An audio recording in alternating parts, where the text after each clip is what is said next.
İkiüzlük, riyakarlıq, özünüzü gözə çəkmək, fəxr satmaq, cah-cəlal dalınca olmaq, tərif təmcid dalınca olmaq. Doğrudan da bunlar insanın həyatının hər sahəsində görünür. Bunlar lap o məşhur, lap o tanınan oyunlardır ki, tiyatr salonuna dönmüş bu dünyada səhnəyə çıxıb. Və İsa elə bunun ziddinə durur və görürük ki, necə rahatca adam həm Tanrı ilə olan rabitəsində, həm də ayrı insanlarla olan rabitəsində bu oyunlara düşə bilər. İsa'nın dediyi bu sözlərə bir qulaq asın. Diqqət edin ki, yaxşı əməlləriniz insanlara özünüzü göstərmək üçün olmasın. Yoxsa göylərdə olan atanızın yanında əcriniz olmayacaq. Ona görə sədəqə verdiyin zaman onu şeypurlarla car çəkmə, necə ki, riyakar adamlar xalqın yanında hörmət qazanmaq üçün kənisələrdə və küçələrdə edirlər. Doğrusunu sizə deyirəm, onlar bütün əcrlərini alıblar. Lakin sən sədəqə verdiyin vaxt qoy sol əlin, sağ əlinin nə etdiyini bilməsin. Sədəqən gizlin olsun. Gizlini görən atan da sənə əvəzini verəcək. Dua edəndə riyakar adamlar kimi olma. Çünki onlar sevirlər ki, özlərini ayrı adamlara göstərmək üçün kənisələrdə və küçələrin ağzında durub dua etsinlər. Doğrusunu sizə deyirəm. Onlar bütün əcrlərini alıblar. Lakin sən dua etdiyin vaxt öz otağına gir və qapını bağlayıb gizlində olan atana dua et. Gizlini görən atan da sənə əvəzini verəcək. Dua etdiyin vaxt bütpərəstlər kimi boş sözlər demə. Çünki onlar elə güman edirlər ki, sözlərinin çoxluğu ilə duaları eşidiləcək.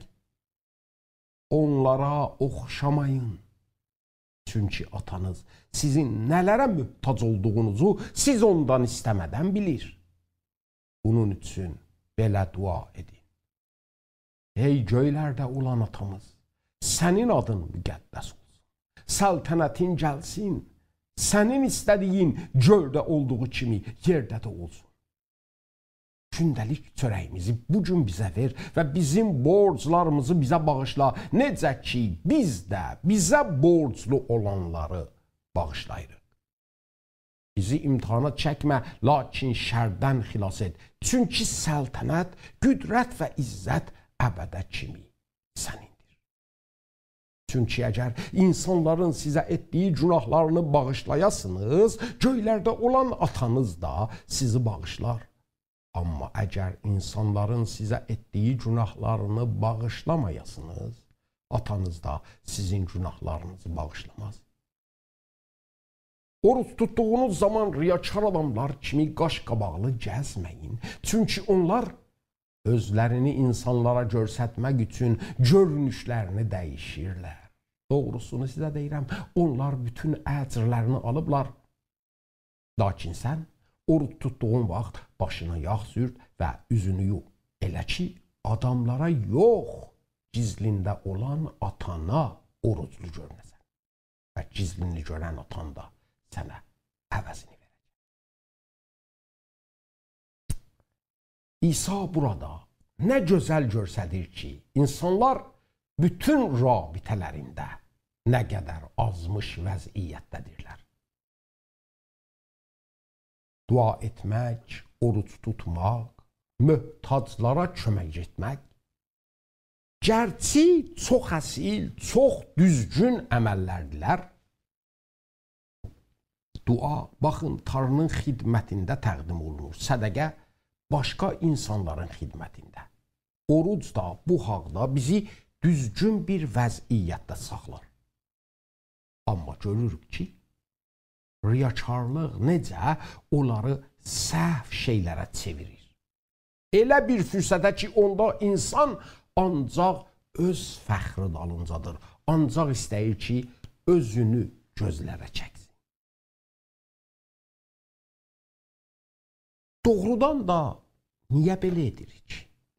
Bu iki üzlüyün, bu riyakarlığın səbəbi nədir?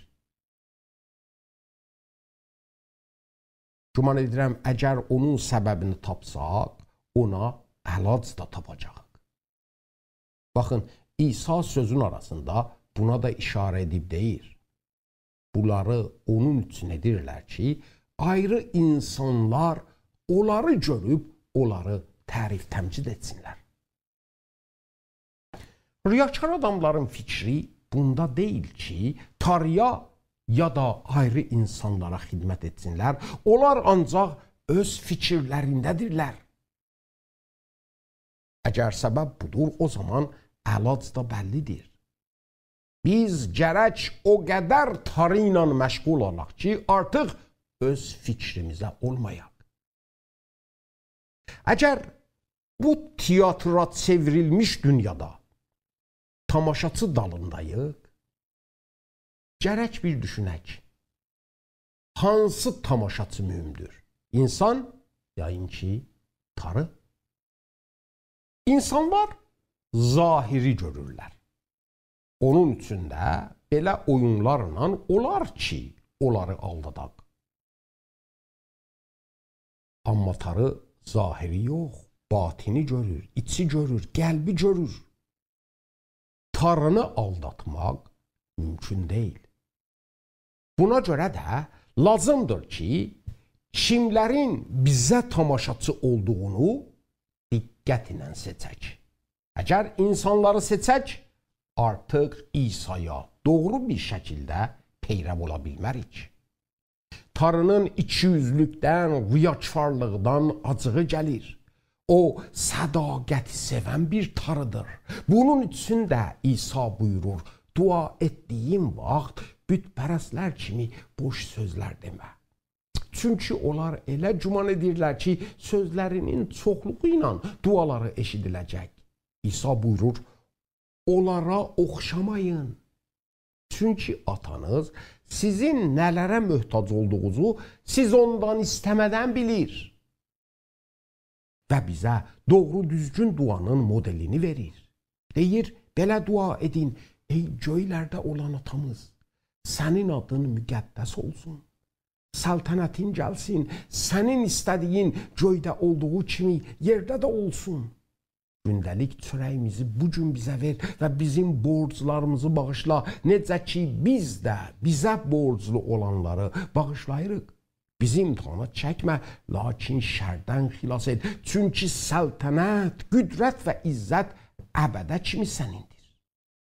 Və arxasında İsa əlavə edir. Çünki əgər insanların sizə etdiyi günahlarını bağışlayasınız, göydə olan atanız da sizi bağışlar. Amma əgər insanların sizə etdiyi günahlarını bağışlamayasınız, atanız da sizin günahlarınızı bağışlamaz.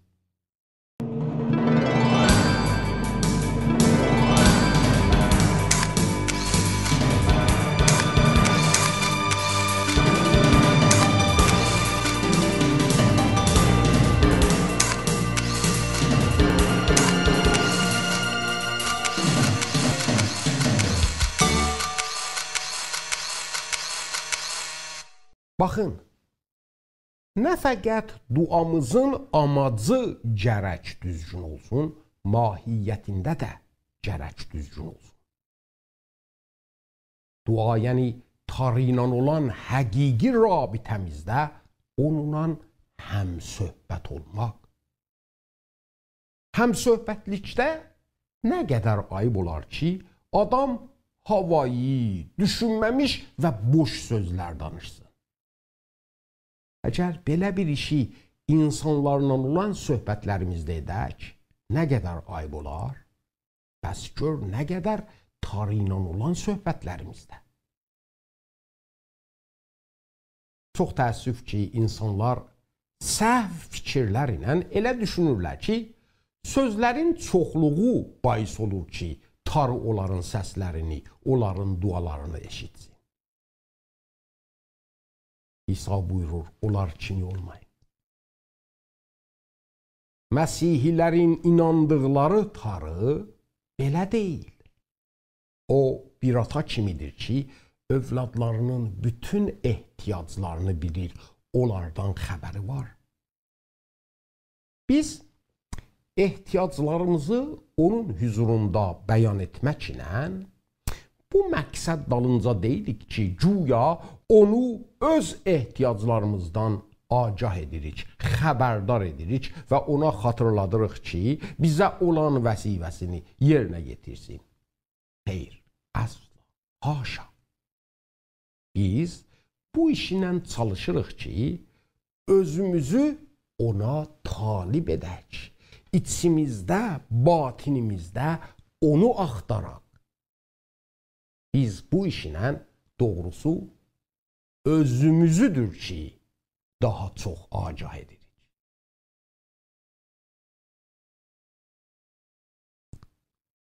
İsa duaya durduğumuz zaman bizdən istəyir ki, bu həmsöhbətlikdə dediyimiz sözlər ancaq dodaqlarımızın sözləri yox, fikrimizin və qəlbimizin söhbətidir doğrusu.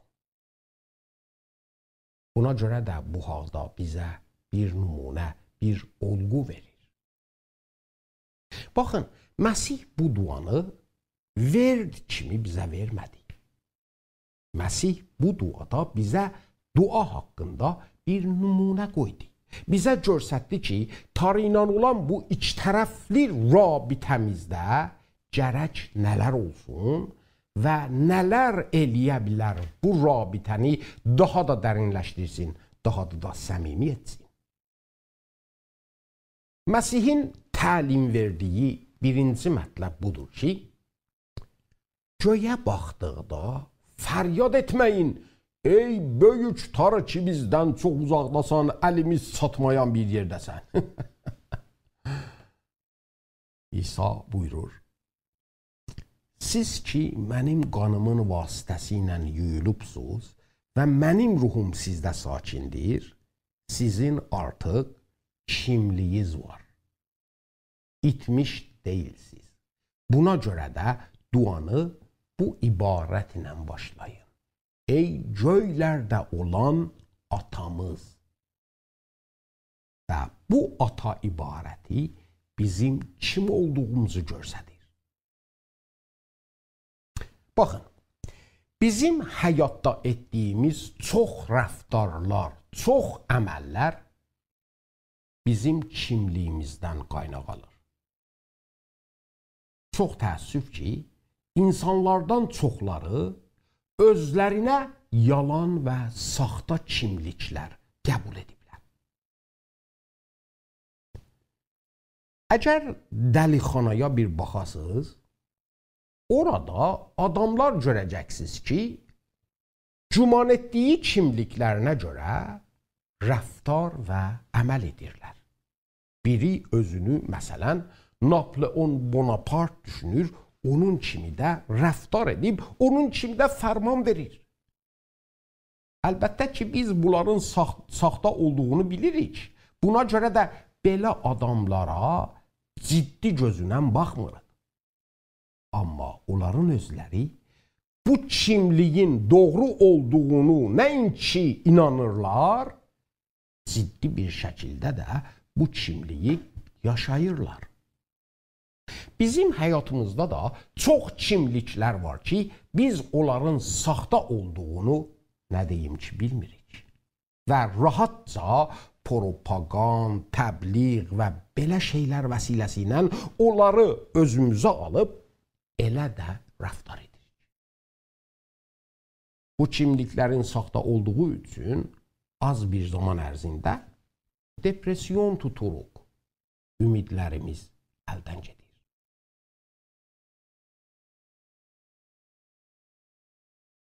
Məsih buyurur ki, dua etdiyiniz zaman, tarını atanız çağırdığınız zaman,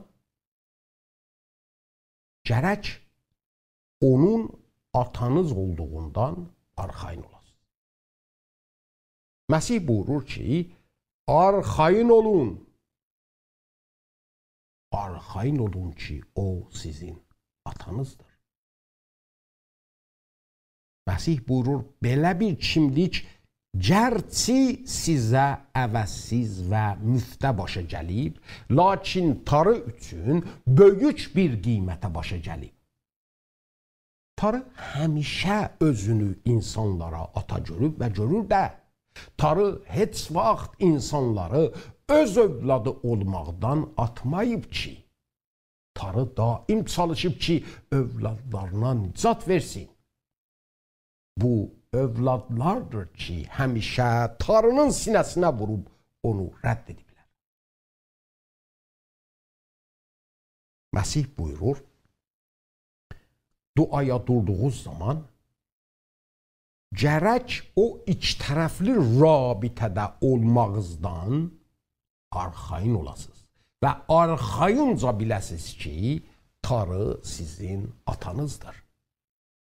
Bu arxayınlıq, əzizlərim, o zaman baş verər ki, İsa Məsihə olan iman vasitəsilə onun huzuruna gəlmiş olasınız.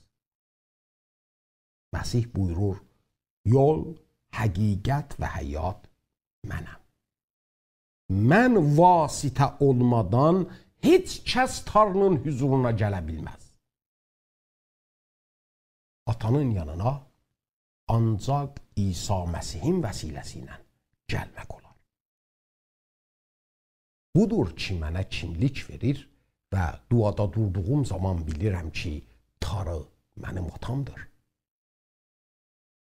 Onu ata çağırdıqda, vücuduma düşən bütün qorxular, bütün dəhşətlər aradan gedir. Çünki o mənim atamdır. Aya, atanızın huzurunda olanda ondan qorxursunuz? Aya, atanızla danışmaqdan qorxursunuz? Əlbəttə ki, yox. Buna görə İsa Məsih buyurur, sizin kim olduğunuz mühümdür. Tanrı ilə iki tərəfli rabitədə olan vaxt kim olduğunuzu yaddan çıxarmayın.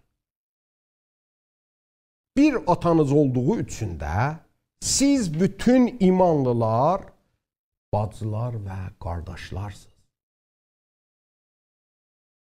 Beləcə duada durduğumuz zaman Tanrını ata adı ilə çağırdığımız zaman kimliyimizə işarə edirik. Tanrının bizimlə nə rabitədə olduğuna işarə edirik. Və həm də buna ki, bir-birimizlə nə rabitədəyiz. Biz bacılar və qardaşlarıq.